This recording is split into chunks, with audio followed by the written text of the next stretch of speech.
ఉపాసన మార్గము అంటే ఏమిటి తెలియచేయగలరంటూ కోరుతున్నారు. ఉపాసన శబ్దాన్ని కాస్త విడదీస్తే మీకే అర్థమవుతుంది. ఉప అసన. ఉప అంటే దగ్గర, ఆస అంటే ఉండుట. ఉపాసన అంటే దగ్గర ఉండుట. ఎవరి దగ్గర?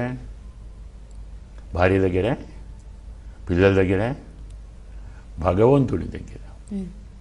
ఎవరుండాలి? మనస్సును ఉంచాలి.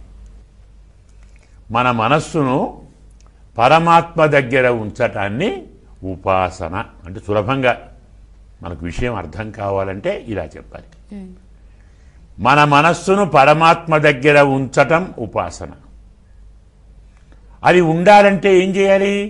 ఆయన రూపాన్ని చూడాలి, ఆయన గుణాలను చదవాలి లేదా వినాలి, తెలుసుకోవాలి, ఆయన పక్కనే కూర్చోవాలి, ఆయనతో మాట్లాడే ప్రయత్నం చేయాలి, ఆయనను చెప్పేవారిని పట్టుకోవాలి, వారి దగ్గర కూర్చోవాలి, గురువుగారిని ఆశ్రయించాలి, గురువుగారి ద్వారా భగవత్ స్వరూపాన్ని వినాలి, విన్న స్వరూపాన్ని తలచుకోవాలి, తలచిన దాన్ని ధ్యానం చేయాలి, ధ్యానం చేసిన దాన్ని సాక్షాత్కరించుకోవాలి.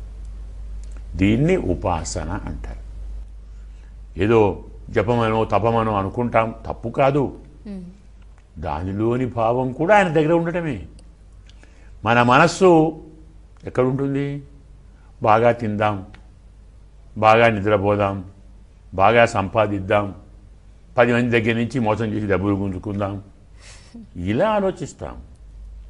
కానీ 10 మందికి మేలు చేద్దాం, 10 మందికి బాగు కూరుద్దాం, 10 మంది క్షేమాన్ని గురించి ఆలోచిద్దాం, మన దాన్ని ఇచ్చి వాడిని బాగు చేద్దాం అనే ఆలోచన రాదు. సర్వ స్వార్థం సమీహతే. ప్రతివాడికి స్వార్థమే. ఈ ఉపాసన ఆ స్వార్థాన్ని పోగొడుతుంది. అంటే నేను బాగుండాలనే ఆలోచన నుంచి లోకమంతా బాగుండాలనే ఆలోచన వస్తుంది.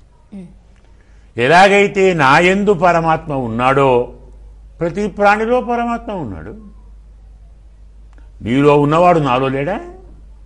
నాలో ఉన్నవాడు ఆ గోడలో లేడా? ఈ కుర్చీలో లేడా? ఆ బలలో లేడా? సర్వం విష్ణుమయం జగత్ అంతః బహిశ్చ తత్సర్వం వ్యాప్య నారాయణ స్థిత. అంతటా వ్యాపించి ఉన్నవాడు నారాయణుడే. అయినప్పుడు నీవు ఎవరిని ద్వేషిస్తావు? ద్వేషిస్తే మరి వాళ్ళు నారాయణుడు ద్వేషించినట్టుగా నువ్వు. అందరూ పరమస్వరూపమైన భావన కలిగిన వాడు ఎవరిని ద్వేషించలేడు, ఎవరిని అతిగా ప్రేమించను లేడు. పక్షపాతం లేదు, ద్వేషం లేదు, ఈర్ష్య లేదు, అసూయ లేదు. కాబట్టి సకల లోకహితాన్ని కలిగించేటువంటి భావన రావటానికి, ప్రపంచమంతా పరమాత్మ స్వరూపం అనే విషయం తెలియటానికి, ప్రపంచంలో పరిపూర్ణంగా పరమాత్మనే చూడటానికి, మనస్సును పరమాత్మ యందు లగ్నం చేయటానికి చేసే ప్రక్రియే ఉపాసన.